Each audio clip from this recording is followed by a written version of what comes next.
ଆଜି ବି ମୋ ଆଖିରେ ସେଇ ଲୁହ ବାପା, ଯେଉଁ ଲୁହ ତୁମେ ବିଦା କଲା ବେଳେ ଥିଲା। କ'ଣ ଆଣିଛୁ, କ'ଣ ଦେଇଛନ୍ତି ତ ବାପା? ଯେତେବେଳେ ଏଇ ଅପ୍ରିୟ ସତ ଗୁଡ଼ାକ ମୋ କାନରେ ବାରମ୍ବାର ବାଜୁଛି, ମୁଁ ସମ୍ପୂର୍ଣ୍ଣ ଭାବେ ହାରି ଯାଉଛି। ତୁମ କଥା ବହୁତ ମନେ ପଡ଼ୁଛି ବାପା, ବହୁତ ମନେ ପଡ଼ୁଛି। ତୁମେ ବୋଝମୁକ୍ତ ହେଇଗଲ ନା ବାପା? ହେଲେ ମୁଁ ମୁଣ୍ଡ ଉଠାଇ ପାରୁନି। ମୁଣ୍ଡ ଉଠାଇଲେ କେବେ ବେଲ୍ଟର ପ୍ରହାର ତ କେବେ ଜୋତାର ପ୍ରହାର ବାଜୁଛି। ମୁଁ ଭାଙ୍ଗି ପଡ଼ୁଛି ବାପା, ମୁଁ ଭାଙ୍ଗି ପଡ଼ୁଛି। ବହୁତ ମନେ ପଡ଼େ ବାପା, ସେଇ ପୁରୁଣା ସ୍ମୃତି ସବୁ ଆମର। ପୂଜା ପର୍ବାଣୀରେ ତୁମେ ମୋ ପାଇଁ ନୂତନ ନୂତନ ଜାମା ଆଣ, ଛୋଟ ଛୋଟ ଚୁଡ଼ି ଆଣି ମୋ ହାତରେ ପିନ୍ଧାଇ ଦିଅ।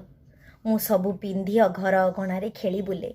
ତୁମେ ଦେଖି ବହୁତ ଖୁସି ହୁଅ। ଭୁଲାଇ ନିଅ ମୋତେ ଚନ୍ଦ୍ରଭାଗା, ଆଉ ଦେଖାଅ ସେଇ ଅଶାନ୍ତ ସମୁଦ୍ରକୁ। ମୁଁ ଡରିଯାଏ ବାପା, ତୁମେ ତୁମ ଛାତିରେ ମୋତେ କୋଳେଇ ନିଅ, ଆଉ ବୁଝାଅ ଦୁନିଆ ବିଷୟରେ। ରଙ୍ଗ ତୁଳି ଦେଇ ମୋ ହାତରେ କୁହ ତୁ ଚିତ୍ର ଆଙ୍କ, ମୁଁ ଦେଖିବି। ମୁଁ ଛୋଟ ପ୍ରଜାପତି, ଛୋଟ ଫୁଲ, ସମସ୍ତଙ୍କର ଚିତ୍ର ଆଙ୍କି ଦିଏ ବାପା। ତୁମେ ଦେଖି ବହୁତ ଖୁସି ହୁଅ, ତୁମ ଛାତି ଫୁଲିଯାଏ। ଏବେ ଆଣିଦିଅ ନା ବାପା ସେଇ ରଙ୍ଗ ତୁଳି। ହେଲେ ମୁଁ ଆଙ୍କିବିନି ପର୍ବତ, ଝରଣା କି ଫୁଲ ଆଉ ପ୍ରଜାପତିମାନଙ୍କର।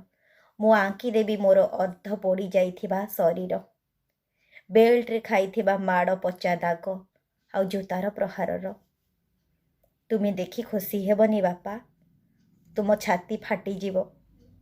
ସମୟ ହେଲେ ଦେଖିନେବ ବାପା, ଜୁଇରେ ଜଳୁଥିବା ତୁମ ସୁନା ଝିଅ।